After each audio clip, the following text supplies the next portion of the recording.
ಶ್ರೀ ರಾಘವೇಂದ್ರ ಸ್ವಾಮಿಗಳ ಕೃಷ್ಣ ಚಾರಿತ್ರ ಮಂಜರಿಯ ಚಿಂತನೆಗಳನ್ನು ನೋಡ್ತಾ ಇದ್ದೀವಿ. ಅದರಲ್ಲಿ ಈಗಾಗಲೇ ಒಂದು 10 ಶ್ಲೋಕಗಳು ಮುಗಿದಿದೆ. ಈಗ 11ನೆಯ ಶ್ಲೋಕದ ಪ್ರಾರಂಭ. ಇಲ್ಲಿ ನಿರೂಪಣೆ ಮಾಡುವ ಕಥೆ ಹೀಗಿದೆ.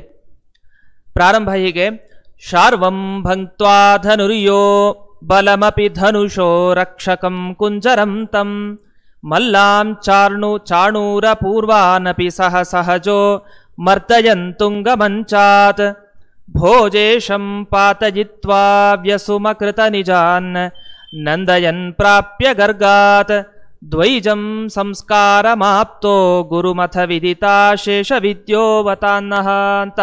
ಮತ್ತೆ ಈ ಪದ್ಯದಲ್ಲಿ ರಾಯರು ಆ ಭಗವಂತನ ಹತ್ತಿರ ಮತ್ತೆ ರಕ್ಷಣೆಯನ್ನ ಕೇಳ್ತಾ ಇದ್ದಾರೆ. ಈಗ ಇರುವ ಪ್ರಸಂಗ ಏನು ಅಂದರೆ, ಕಂಸನ ವಧೆ ಆಗಬೇಕು. ಕೃಷ್ಣ ಕಂಸನ ಮಾರ್ಗಕ್ಕೆ ಈಗ ಹೊರಡ್ತಾ ಇದ್ದಾನೆ. ಕಂಸನ ವಧೆ ಆಗುವ ಮುಂಚೆ ಅಲ್ಲಿ ನಡೆದ ಪ್ರಸಂಗ ಏನು, ಅಲ್ಲಿ ನಡೆದ ಕಥಾ ಭಾಗ ಏನು ಅನ್ನುವ ವಿವರಣೆ ಬಂದಿದೆ. ಶಾರ್ವಂ ಭಂಕ್ತ್ವಾ, ರುದ್ರದೇವರ ಧನಸ್ಸನ್ನ ಕೃಷ್ಣ ಪರಮಾತ್ಮ ಅದನ್ನ ಭೇದಿಸ್ತಾನೆ ಅಂತ ಬರುವ ಒಂದು ಅಂಶ. ಆ ಶಾರ್ವಧನುಸ್ಸು, ಶಿವನ ಧನುಸ್ಸನ್ನ ಈ ಕಂಸ ಬಹಳಷ್ಟು ದಿವಸ ಅದನ್ನು ಆರಾಧನೆ ಮಾಡ್ತಾ ಇರ್ತಾನೆ. ಹೇಗೆ ಆರಾಧನೆ ಮಾಡ್ತಾ ಇರ್ತಾನೆ ಅಂದರೆ, ಶಿವನ ವರದಿಂದ ಸಿಕ್ಕಿದ ಧನುಸ್ಸದು. ಅಂತಹ ಧನುಸ್ಸನ್ನ ಸಾಕ್ಷಾತ್ ಶಿವನೇ ಲಿಂಗ ರೂಪದಿಂದ ಆ ಧನುಸ್ಸಿನ ತರಹ ಕಾಣ್ತಾ ಇದ್ದಾನೆ ಅನ್ನುವ ರೀತಿಯಲ್ಲಿ ಆ ಶಿವನ ಆರಾಧನೆಯನ್ನ ಕಂಸ ಆಚರಣೆ ಮಾಡ್ತಾ ಇದ್ದ. ಮಾಡಬೇಕಾದ್ರೆ ಒಂದು ತಪ್ಪನ್ನು ಕೂಡ ಮಾಡ್ತಾ ಇದ್ದ. ಏನು ಮಾಡ್ತಾ ಇದ್ದ ಅಂತಂದ್ರೆ, ಪಶು ಬಲಿಯನ್ನ ಕೊಡೋ ಮೂಲಕ ಆ ಶಿವಧನುಸ್ಸನ್ನು ಆರಾಧನೆ ಮಾಡ್ತಾ ಇದ್ದ. ಪಶುಗಳ ಬಲಿಯನ್ನ ಕೊಟ್ಟು ಆ ಶಿವಧನುಸ್ಸನ್ನು ಆರಾಧನೆ ಮಾಡ್ತಾ ಅದಕ್ಕೆ ಪುಷ್ಟಿ, ಆ ಶಿವಧನುಸ್ಸನ್ನು ಯಾರೂ ಕೂಡ ಮುರಿಲಿಕ್ಕೆ ಆಗಬಾರ್ದು, ಆ ರೀತಿಯಲ್ಲಿ ಅವನು ಆ ಶಿವಧನುಸ್ಸನ್ನು ಆರಾಧನೆಯನ್ನು ಮಾಡ್ತಾ ಇದ್ದ. ಅದಕ್ಕೆ ಹೇಳ್ತಾರೆ, ಆ ಧನುಸ್ಸು ಹೇಗಿತ್ತು ಅಂತಂದ್ರೆ ತಾಲತ್ರಯಂ ಮಹಾಸಾರಂ ಅಂತ ನಿರೂಪಣೆ ಮಾಡೋದಿದೆ. ತಾಲತ್ರಯಂ ಮಹಾಸಾರಂ ಅಂದ್ರೆ ಸುಮಾರು ಬೇರೆಯವ್ರ ಶ್ರೀವಲ್ಲಭಾಚಾರ್ಯ ಅಂತ ಒಬ್ಬರ ಬರೀತಾರೆ ವ್ಯಾಖ್ಯಾನ ಭಾಗವತಕ್ಕೆ. ಅವರು ಬರೆಯೋ ಪ್ರಕಾರ 300 ಮೊಳ ಪ್ರಮಾಣ ಇರುತ್ತಂತೆ ಆ ಧನುಸ್ಸಿನದು. ಇಲ್ಲಿ ತಾಲತ್ರಯಂ ಮಹಾಸಾರಂ ಅಂದರೆ 100 ಮೊಳ ಅಂತ ನಮ್ಮವರು ವ್ಯಾಖ್ಯಾನ ಮಾಡುವಂತಹ ಒಂದು ಕ್ರಮ. ಈ ರೀತಿ ಇಂತಹ ದೊಡ್ಡ ಭಾರ ಇರುವಂತಹ ಒಂದು ಧನುಸ್ಸು ಅಂತ ವರ್ಣನೆ ಮಾಡ್ತಾ, ಅಂತಹ ಧನುಸ್ಸನ್ನು ಯಾರೂ ಕೂಡ ಅಲ್ಲಾಡಿಸಲಿಕ್ಕೂ ಸಾಧ್ಯ ಇಲ್ಲ. ಇಂತಹ ದೊಡ್ಡ ಧನುಸ್ಸು, ಅದನ್ನು ಕೃಷ್ಣ ಬಂದು ಆರಾಮಾಗಿ ಅದನ್ನು ನಿರಾಕರಣೆ ಮಾಡ್ತಾನೆ. ಅಂದರೆ ಆರಾಮಾಗಿ ಅದನ್ನು ಭಂಜನ ಮಾಡ್ತಾನೆ ಅಂತ ಹೇಳ್ತಾರೆ. ಹೇಗೆ ಅಂತಂದರೆ, ಅದು ಬಲಗೈನ ತಗೊಂಡಲ್ವಂತೆ.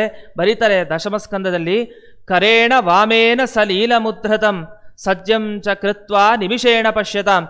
ಮನುಷ್ಯರು ನೋಡೋ ಅಷ್ಟು ಒಂದೇ ನಿಮಿಷದಲ್ಲೇ ತನ್ನ ಎಡಗೈಯಿಂದ ಆ ಧನುಸ್ಸನ್ನು ಭಂಗ ಮಾಡ್ತಾನೆ. ಹೇಗೆ ಅಂತಂದರೆ, ಒಂದು ಮದಿಸಿದ ಆನೆಗೆ ಏನಾರು ಕಬ್ಬಿನ ಇದನ್ನು ಕೊಟ್ಟರೆ ಅದು ಹೇಗೆ ಆ ಕಬ್ಬನ್ನು ಸೀಳಿ ಹಾಕುತ್ತೋ ಆ ರೀತಿಯಲ್ಲಿ ಅನಾಯಾಸವಾಗಿ ಈ ಕೃಷ್ಣ ಆ ಶಿವಧನುಸ್ಸನ್ನು ಭಂಗ ಮಾಡ್ದ ಅಂತ ವರ್ಣನೆ ಮಾಡ್ತಾ, ಆ ಧನುಸ್ಸಿನ ಶಬ್ದ ಏನು ಬಂತು ಅವತ್ತಿನ ದಿವಸ, ಆ ಶಬ್ದನೇ ಸೂಚನೆ. ಯಾರಿಗೆ ಅಂದರೆ ಕಂಸನಿಗೆ ಏನು ಸೂಚನೆ, ಮುಂದೆ ನನ್ನ ವಧ ಇವತ್ತು, ಅದಕ್ಕೆ ಶಕುನ, ಅವನಿಗೆ ದುಶ್ಶಕುನ ಅಂತ, ಆ ಶಕುನ ಇವತ್ತೇ ಅವನಿಗೆ ಸೂಚನೆ ಆಯಿತು ಅಂತ. ಶಕುನ ಅಂತಂದರೆ ಯಾವುದೋ ಶಕುನ ಅಂದರೆ ಕೆಟ್ಟದ್ದೇ ಆಗಬೇಕು ಅಂತಿಲ್ಲ. ಶಕುನ ಅನ್ನೋ ಶಬ್ದಕ್ಕೆ ಸೂಚಕ ಅಂತ ಅಷ್ಟೇ ಅರ್ಥ. ಅದಕ್ಕೆ ಸೂಚಕಶ್ಚ ಹಿ ಶ್ರುತೇಹೇ ಆಚಕ್ಷತೆ ಚ ತದ್ವಿಧ ಅಂತ ಒಂದು ಬ್ರಹ್ಮಸೂತ್ರ ಇದೆ. ಸ್ವಪ್ನ ನಮಗೆ ಶುಭಾಶುಭ ಸೂಚಕ ಅಂತ ಹೇಳ್ತೇವೆ. ನಾವು ಕೆಲವು ಕೆಟ್ಟ ಸ್ವಪ್ನ ಕಾಣ್ತೇವೆ, ಒಳ್ಳೆಯ ಸ್ವಪ್ನ ನಮಗೆ ಬೀಳತ್ತೆ. ಈ ಎಲ್ಲ ಶಕುನ ಅಂತ ಕೂಡಲೇ ಅದು ಕೆಟ್ಟದ್ದೇ ಅಂತ ಆಗಬೇಕು ಅಂತಿಲ್ಲ. ಆ ಭಾವನೆ ನಾವು ಬಿಟ್ಟಿರಬೇಕು. ಶಕುನ ಅಂದರೆ ಕೆಟ್ಟದ್ದೇ ಅಲ್ಲ, ಒಳ್ಳೆಯ ಶಕುನಗಳು ಅಂತ ಇದೆ. ಅಲ್ಲಿ ಹೇಳ್ತಾ ವೇದವ್ಯಾಸರು ಫಲ ಹೇಳ್ತಾರೆ. ಸ್ವಪ್ನದಲ್ಲಿ ಕಾಣುವ ಯಾವ ಯಾವ ಶಕುನಗಳಿದೆ ಅದಕ್ಕೆ ನಿಜವಾದ ಫಲ ಇದ್ದೇ ಇದೆ. ಸೂಚಕಶ್ಚ ಹಿ ಶ್ರುತೇಹೇ, ಅದು ಸೂಚಕ. ಸ್ವಪ್ನ ಅನ್ನೋದು ನಮ್ಮ ಮುಂದೆ ಆಗುವಂತಹ ಫಲಾಫಲಗಳಿಗೆ ಸೂಚಕ ಆಗಿದೆ ಅಂತ ವೇದದಲ್ಲಿ ಹೇಳಿದ್ದಾರೆ ಅನ್ನೋ ವರ್ಣನೆ ಇದೆ. ಇಲ್ಲಿ ಯಾಕೆ ಬಂತು ಅಂತಂದರೆ, ಬರೀ ಸ್ವಪ್ನದಲ್ಲಿ ಕಾಣುವಂತಹ ಶಕುನಗಳಷ್ಟೇ ಅಲ್ಲ, ಎಚ್ಚರ ಇದ್ದಾಗಲೂ ಕೂಡ ಶಕುನಗಳು ಬೀಳ್ತಾವೆ, ಅದಕ್ಕೂ ಕೂಡ ಫಲ ಇದೆ. ಈ ರೀತಿ ಎರಡು, ಸ್ವಪ್ನ ಹಾಗೂ ಎಚ್ಚರ, ಎರಡೂ ಅವಸ್ಥೆಯಲ್ಲಿ ಆಗುವ ಶಕುನಗಳಿಗೆ ಇಂತಿಂತಹ ಫಲ ಇದೆ ಅಂತ ಇದೇ ಈಗ ದಶಮಸ್ಕಂದ ಭಾಗವತದಲ್ಲಿ ನಿರೂಪಣೆ ಮಾಡೋದಿದೆ. ಅದಕ್ಕೆ ಈ ಕಂಸನಿಗೇನಾಯಿತು, ಈ ಧನುಸ್ ಭಂಗ ಆಗಿದ್ದು, ಆ ಧನುಸ್ಸು ಅಂತಹ ದೊಡ್ಡ ಭಾರ, ದೊಡ್ಡ ಪ್ರಮಾಣದ ಧನುಸ್ಸು ಯಾವಾಗ ಭಂಗ ಆಯಿತು ಆಗ ಎಲ್ಲ ಕಡೆ ಶಬ್ದ, ಇಡೀ ಆಕಾಶ ಇಡೀ ಶಬ್ದ ವ್ಯಾಪಿಸ್ತಂತೆ, ಪೃಥಿವಿ ಅಂತರಿಕ್ಷ ಎಲ್ಲ ಹೇಳ್ತಾರೆ. ಧನುಷೋ ಭಜ್ಯಮಾನಸ್ಯ ಶಬ್ದಖಂ ರೋದಸೀ ದಿಶಃ ಅಂಥೇಳಿ ಆ ಕಂಸ ತಕ್ಷಣ ಈ ಶಬ್ದವನ್ನು ಕೇಳಿ ಅವನು ನಡುಗು ಹೋದ ಅಂತ ವರ್ಣನೆ ಮಾಡಿಕೊಂಡು ಮುಂದೆ ತಕ್ಷಣ ಆ ಕಂಸನ ಈ ಕೃಷ್ಣ ಬಂದಿದ್ದಾನೆ ಬಲರಾಮನ ಜೊತೆಗೆ, ಇವನ ಸಂಹಾರ ಆಗಬೇಕು ಅಂಥೇಳಿ ಅವನು ಅನೇಕ ಜನ ಒಬ್ಬೊಬ್ಬರನ್ನೇ ಕಳಿಸ್ಲಿಕ್ಕೆ ಪ್ರಾರಂಭ ಮಾಡ್ತಾನೆ. ಯಾವುದೂ ಏನು ನಡೆಯೋಲ್ಲ, ಎಲ್ಲವೂ ಕೂಡ ಕೃಷ್ಣ ಅನಾಯಾಸವಾಗಿ ಎಲ್ಲರನ್ನೂ ಕೂಡ ಅವನು ಸೋಲಿಸಿ ಕೊನೆಗೆ ಕಂಸನ ಹತ್ರ ಬರ್ತಾನೆ. ಇಲ್ಲಿ ಇರುವ ಸ್ವಾರಸ್ಯ ಏನು ಅಂತಂದರೆ, ಈ ಸಂದರ್ಭದಲ್ಲಿ ಆ ಕಂಸನಿಗೆ ಆಗುವಂತಹ ಒಂದು ವರ್ತನೆಯನ್ನು ತೋರಿಸ್ತಾರೆ. ಏನು ಅಂತಂದರೆ, ಯಾವಾಗ ಈ ಕೃಷ್ಣ ಪರಮಾತ್ಮ ತಾನು ಧನಸ್ಸನ್ನು ಮುರಿದ ಆ ಸಂದರ್ಭದಲ್ಲಿ ಅವನಿಗೆ ಏನೇನು ಕಾಣ್ತು ಅಂತ, ಅವನಿಗೆ ಕಂಡಿದ್ದೆಲ್ಲ ಹೇಗಿತ್ತು ಅವನಿಗೆ ಏನೋ ವರ್ಣನೆ ಇದೆ, ಬಹಳ ಚೆನ್ನಾಗಿದೆ, ಆಶ್ಚರ್ಯ ಆಗುತ್ತೆ ಹೀಗೆಲ್ಲ ಕಾಣುತ್ತಾ ಅಂತ ಆ ರೀತಿಯಲ್ಲಿ ವರ್ಣನೆ ಮಾಡಿದ್ದಾರೆ. ಇಲ್ಲಿ ಹೇಳ್ತಾ, ಕಂಸಸ್ತು ಧನುಷೋ ಭಂಗಂ ರಕ್ಷಿಣಾಂ ಸ್ವಬಲಸ್ಯ ಚ ವಧಂ ನಿಶಮ್ಯ ಗೋವಿಂದ ರಾಮ ವಿಕ್ರೀಡಿತಂ ಪರಂ. ಈ ಗೋವಿಂದ ರಾಮ, ಬಲರಾಮ ಮತ್ತೆ ಗೋವಿಂದ ಇಬ್ಬರೂ ಬಂದು ಮಾಡಿದ ಈ ಧನುಸ್ಸಿನ ಭಂಗ ಇದು ಹೇಗಿತ್ತು ಅಂತಂದರೆ, ದೀರ್ಘ ಪ್ರಜಾಗರಃ. ಯಾವತ್ತೂ ಕಂಸ ಅವನು ಜಾಗರಣೆ ಮಾಡಿದ್ದೇ ಇಲ್ಲ, ಆದರೆ ಯಾವತ್ತು ಧನುಸ್ಸಿನ ಭಂಗ ಮಾಡಿದ ಕೃಷ್ಣ ಅವತ್ತಿನ ದಿವಸ ರಾತ್ರಿ ಇಡೀ ದೀರ್ಘ ಜಾಗರಣೆ ಅಂತೆ, ದೀರ್ಘ ಜಾಗರಣೆ ಮಾಡ್ದ. ಭೀತಃ, ಭಯ, ಆ ಭಯ, ಮನಸ್ಸಿನ ಭಯ ಹೇಗೆ ಕಾಣ್ತಾ ಇತ್ತು ಅವನಿಗೆ ಅಂದರೆ, ದುರ್ನಿಮಿತ್ತಾನಿ, ಕೆಟ್ಟ ಕೆಟ್ಟ ವಸ್ತುಗಳನ್ನು ನೋಡ್ಲಿಕ್ಕೆ ಪ್ರಾರಂಭ ಮಾಡ್ದ. ಏನು ಕೆಟ್ಟ ವಸ್ತು ಅಂದರೆ, ಬಹೂನ್ಯ ಚಷ್ಟೋ ಭಯತ ಮೃತ್ಯೋರ್ ದೌತ್ಯಕರಾಣಿಚ ಅಂತ. ಅಂದರೆ ಈ ಧನುಸ್ಸನ್ನು ಭಂಗ ಅಷ್ಟೇ ಮಾಡಲಿಲ್ಲ, ಆ ಧನುಸ್ಸನ್ನು ರಕ್ಷಣೆ ಮಾಡಲಿಕ್ಕೆ ಸುಮಾರು ಸಾವಿರಾರು ಸೈನಿಕರನ್ನು ಕೂಡ ಆ ಕಂಸ ಇಟ್ಟಿದ್ದ. ಆ ಸೈನಿಕರು, ಧನುಸ್ಸು ಎಲ್ಲವನ್ನೂ ಕೂಡ ಛೇದಿಸಿದ. ಇದನ್ನು ಕೇಳಿ ಅವನಿಗೆ ಒಂದೊಂದೇ ಪ್ರಾರಂಭ ಆಯಿತು. ಅದರ್ಶನಂ ಸ್ವಶಿರಸಃ ಅಂತ. ಎಚ್ಚರ ಇದ್ದಾಗ, ಎಚ್ಚರ ಕಾಲದಲ್ಲಿ ಏನಾಯಿತು, ಹೋಗಿ ಕನ್ನಡಿ ಮುಂದೆ ನಿಂತ. ಕನ್ನಡಿ ಮುಂದೆ ನಿಂತರೆ ಎಲ್ಲ ಕಾಣಬೇಕು, ಆದರೆ ತಲೆ ಕಾಣ್ತಾ ಇಲ್ಲ, ತನ್ನ ತಲೆನೇ ಕಾಣ್ತಾ ಇಲ್ಲ.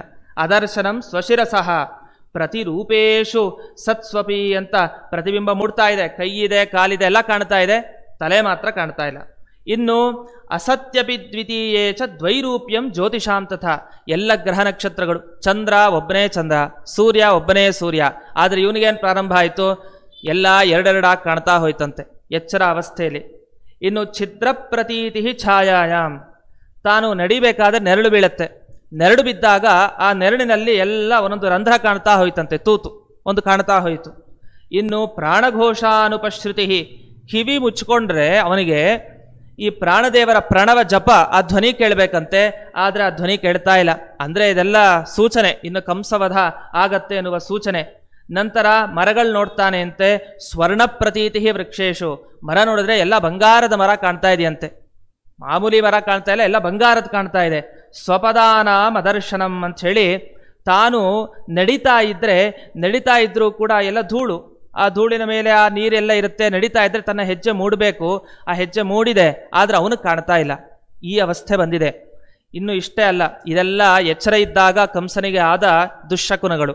ಇನ್ನು ಸ್ವಪ್ನೇ ಪ್ರೇತ ಪರಿಶ್ವಂಗ, ಹೋಗಿ ದೆವ್ವವನ್ನು ಆಲಿಂಗನ ಮಾಡುವಂತಹ ಒಂದು ಸ್ವಪ್ನ. ಖರಯಾನಂ, ಕತ್ತೆ ಮೇಲೆ ಹೋಗುವಂತಹದ್ದು. ಬಿಸಾದನಂ ಅಂದರೆ ಕಮಲದ ನಾಳ, ಅದನ್ನು ತಿನ್ನೋದು ಅಂತ ಅರ್ಥ. ಇನ್ನು ಯಾಯಾನ್ನಲದ ಮಾಲ್ಯೇಕ ತೈಲಾಭ್ಯಂಗೋ ದಿಗಂಬರಃ ಅಂಥೇಳಿ ಕೊನೆಗೆ ಮಾಲೆಯನ್ನು ಧರಿಸ್ತಾರೆ. ಎಲ್ಲ ಯಾವುದು, ಬಿಳಿಯಾದ ಮಾಲೆಯನ್ನು ಧರಿಸೋದು, ಹಾರ, ಆದರೆ ಕೆಂಪಾದ ಹಾರವನ್ನು ಧರಿಸುವಂತೆ ಒಂದು ಸ್ವಪ್ನವಿತ್ತು. ಇನ್ನು ತೈಲಾಭ್ಯಂಗೋ ದಿಗಂಬರಃ, ಇಡೀ ತನ್ನ ತೈಲ ಲೇಪನ ಆಗಿದೆ ದೇಹಕ್ಕೆ, ಆದರೆ ದಿಗಂಬರನಾಗಿ ಇದ್ದೇನೆ ಎನ್ನುವ ಕಡೆ ಅವನಿಗೆ ದೃಷ್ಟಿ ಭಾವನೆ ಬಂದು ದಕ್ಷಿಣ ದಿಕ್ಕಿಗೆ ಹೋಗ್ತಾ ಇದ್ದಾನೆ ಎನ್ನುವ ಭಾವನೆ. ದಕ್ಷಿಣ ದಿಕ್ಕು ಅಂದರೆ ಯಮದೇವರ ಹತ್ರ ಹೋಗ್ತಾ ಇದೆ ಅನ್ನೋದು. ಈ ರೀತಿ ಅನ್ಯಾನಿ ಚ ಇತ್ತಂ ಭೂತಾನಿ ಸ್ವಪ್ನ ಜಾಗರಿತಾನಿ ಚ, ಈ ರೀತಿ ಎಲ್ಲ ನೋಡ್ತಾ ತನ್ನ ಮರಣ ಸೂಚಕವಾದಂತಹ ಶಕುನಗಳನ್ನು ಅವನು ಪಡೆದುಕೊಳ್ತಾ ಇದ್ದಾನೆ. ನಿದ್ರಾಂ ಲೇಭೆ ನ ಚಿಂತೆಯ, ನಿದ್ರೆ ಅವನಿಗೆ ಬರ್ಲಿಕ್ಕೆ ಸಾಧ್ಯವೇ ಇಲ್ಲ. ಇದೆಲ್ಲ ಆಗಿದ್ದು ಕೇವಲ ಆ ಕೃಷ್ಣ ಧನುಸ್ಸನ್ನು ಭಂಗ ಮಾಡಿ ಆ ಶಬ್ದ ಕೇಳಿದ್ನಲ್ಲ, ಆ ಶಬ್ದದ ಭಯಕ್ಕೆ ಈ ರೀತಿ ಪ್ರಾರಂಭ ಆಯ್ತಂತೆ ಅಂತ ಈ ರೀತಿ ವರ್ಣನೆ ಮಾಡಿದ್ದಿದೆ. ಈ ರೀತಿ ಶಕುನಗಳ ಬಗ್ಗೆ ನಿರೂಪಣೆ ಇಲ್ಲಿ ಬಂದಿದೆ. ಶಕುನಗಳ ಬಗ್ಗೆ ಎಲ್ಲ ಜಯತೀರ್ಥರು ಮಾತನಾಡ್ತಾರೆ. ತಮ್ಮ ನ್ಯಾಯಸುಧಾದಲ್ಲಿ ಒಂದು ದೃಷ್ಟಾಂತ ಕೊಡ್ತಾರೆ. ಶಕುನ ಸತ್ಯವೋ, ಸತ್ಯನ ಶಕುನ ಅಂತ ಒಂದು ಮಾತು ಬರುತ್ತೆ. ಅದಕ್ಕೆ ಯಥಾ ದ್ರೋಣೇ ರುಲೂಕೇನ ಕೃತಮಪ್ಯಾಸ ಬೋಧಕಂ ಅವಿರುದ್ಧಂ ಅಂತ ಅನುವ್ಯಾಖ್ಯಾನ, ಶ್ರೀಮದ್ ಆಚಾರ್ಯರ ಅನುವ್ಯಾಖ್ಯಾನಕ್ಕೆ ಬರೀತಾ ನ್ಯಾಯಸುಧಾದಲ್ಲಿ ಅವರು ಹೇಳೋ ವಿಷಯ, ಅಶ್ವತ್ಥಾಮಾಚಾರ್ಯರಿಗೆ ಅವರಿಗೆ ಶಕುನ ಆಗಿ ಅವರು ಉಪಪಾಂಡವರನ್ನ ಕೊಲ್ಲುವಂತೆ ಆಯ್ತಂತೆ. ಉಪಪಾಂಡವರನ್ನ ಕೊಲ್ಲಬೇಕಾಗಿತ್ತು. ಅಶ್ವತ್ಥಾಮಾಚಾರ್ಯರಿಗೆ ಬಹಳ ದುಃಖ ಆಗಿತ್ತು. ಆ ಸಂದರ್ಭದಲ್ಲಿ ಹೇಗಾದರೂ ಮಾಡಿ ಈ ಪಾಂಡವರಿಗೊಂದು ಬುದ್ಧಿ ಕಲಿಸಬೇಕು ಅಂತ ಹೇಳಿ ಉಪಪಾಂಡವರು, ಪಾಂಡವರ ಮಕ್ಕಳೇನಿದ್ದಾರೆ ಅವರ ಸಂಹಾರ ಮಾಡಬೇಕು ಅಂತ ಶಿಬಿರಕ್ಕೆ ಅವರು ಪ್ರವೇಶ ಮಾಡಬೇಕು ಅಶ್ವತ್ಥಾಮಾಚಾರ್ಯರು. ಆಗ ಒಂದು ಶಕುನವನ್ನು ಕಾಣ್ತಾರೆ. ಏನು ಕಾಣ್ತಾರೆ ಅಂತಂದರೆ, ಒಂದು ಗೂಬೆ ಅದಕ್ಕೆ ಕಣ್ಣು ಕಾಣೋದಿಲ್ಲ. ಆ ಕಣ್ಣು ಕಾಣದೇ ಇರುವಂತಹ ಸಂದರ್ಭ ನಾವು ನೋಡ್ತೀವಿ, ಯಾವ ಕಾಲದಲ್ಲಿ ಅದಕ್ಕೆ ಕಣ್ಣು ಕಾಣಲ್ಲ ಅಂತ.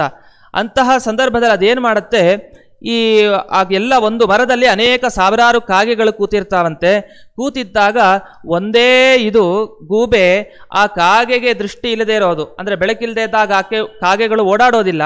ಅಂತಹ ಸಂದರ್ಭದಲ್ಲಿ ಒಂದೇ ಉಲೂಕ ಗೂಬೆ ಅಷ್ಟು ಈ ಕಾಗೆಗಳನ್ನು ಹೋಗಿ ನಾಶ ಮಾಡ್ತಂತೆ ಅಂತ ಈ ರೀತಿ ಇದನ್ನು ಕಾಣ್ತಾರೆ ಯಾರು, ಅಶ್ವತ್ಥಾಮಾಚಾರ್ಯರು. ಇದನ್ನು ನೋಡಿದಾಗ ಇವ್ರಿಗೆ ಹೊಳೆಯುತ್ತೆ ಏನು ಅಂತಂದರೆ, ಓಹೋ, ಹಾಗಾದರೆ ನಾನೂ ಕೂಡ ರಾತ್ರಿ ಹೊತ್ತು ಈ ಉಪಪಾಂಡವರೆಲ್ಲ ವಿಶ್ರಾಂತರಾಗಿದ್ದಾಗ ಆಗ ನಾನು ಇದೇ ರೀತಿ ಒಬ್ಬನೇ ನಾನು ಇಡೀ ಉಪಪಾಂಡವರನ್ನು ಸಂಹಾರ ಮಾಡಬಹುದು ಅಂತ ಈ ರೀತಿ ಒಂದು ಕಥೆ ಬರುತ್ತೆ.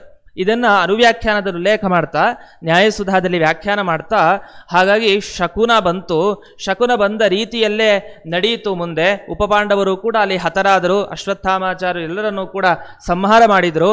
ಶಕುನದ ಫಲ ಅದು ನಿಜ ಆಯಿತು. ಅವತ್ತು ಶಕುನ ಕಂಡ, ಅದೇ ರೀತಿ ಅಶ್ವತ್ಥಾಮಾಚಾರ್ಯರು ಹೋಗಿ ಅದು ಮಾಡಿದ್ರು, ಕಾರ್ಯ ಆಯಿತು, ಸಫಲ ಆಯಿತು. ಅಲ್ಲೇ ಒಂದು ಪ್ರಶ್ನೆಯನ್ನು ಮಾಡ್ಕೊಳ್ತಾರೆ. ಶಕುನ ಎಲ್ಲ ಶಕುನಗಳನ್ನ ಕಾಣ್ತಾ ಇರ್ತೀವಿ ಲೋಕದಲ್ಲಿ, ಕೆಲವು ಸಲ ಆಗಲ್ಲ ಆ ರೀತಿ. ಶಕುನ ನೋಡಿದರೂ ಕೂಡ ಅದರ ಫಲ ಎಲ್ಲ ಸಿಗೋದಿಲ್ಲ ಅಂದಮೇಲೆ ಈ ಶಕುನ ಅಶ್ವತ್ಥಾಮಾಚಾರ್ಯರು ಕಂಡಿದ್ದಕ್ಕೆ ಫಲವನ್ನು ಅನುಭವಿಸಿದ್ರು ಅಂತ ಏನೋ ಒಂದು ಕಾಕತಾಳೀಯ ಅಂತ ಅಂದ್ಬಿಡೋಣ ಅಂತ ಒಂದು ಶಂಕೆ ಬಂದರೆ ಹಾಗಲ್ಲ. ನಾವು ಹೇಳಿದ್ದು ಯಾವ ಶಕುನ ಅಂತಂದರೆ, ಯಾವುದು ವೇದವ್ಯಾಸರು ಸಾಕ್ಷಾತ್ ತಮ್ಮ ಪುರಾಣಗಳಲ್ಲಿ ಹೇಳಿದ್ದಾರೆ ಶಕುನ ಅಂತ, ಅವುಗಳನ್ನೇ ಶಕುನ ಅಂತ ತಗೊಬೇಕು ಹೊರತು ಯಾವುದ್ಯಾವುದೋ ನಮ್ಮ ಮನಸ್ಸಿಗೆ ಬಂದಂತೆ ಲೋಕರೂಢಿಯಲ್ಲಿ ಇದು ಶಕುನ ಅದು ಶಕುನ ಅನ್ನುವಂತೆ ಯಾವ ಶಕುನಗಳಿದೆ ಅದನ್ನ ಶಕುನ ಅಂತ ತಗೊಳ್ಬಾರದು ಅಂತ ಅಲ್ಲಿ ಜಯತೀರ್ಥರು ನಿರೂಪಣೆ ಮಾಡ್ಕೊಳ್ತಾ ಹೋಗ್ತಾರೆ.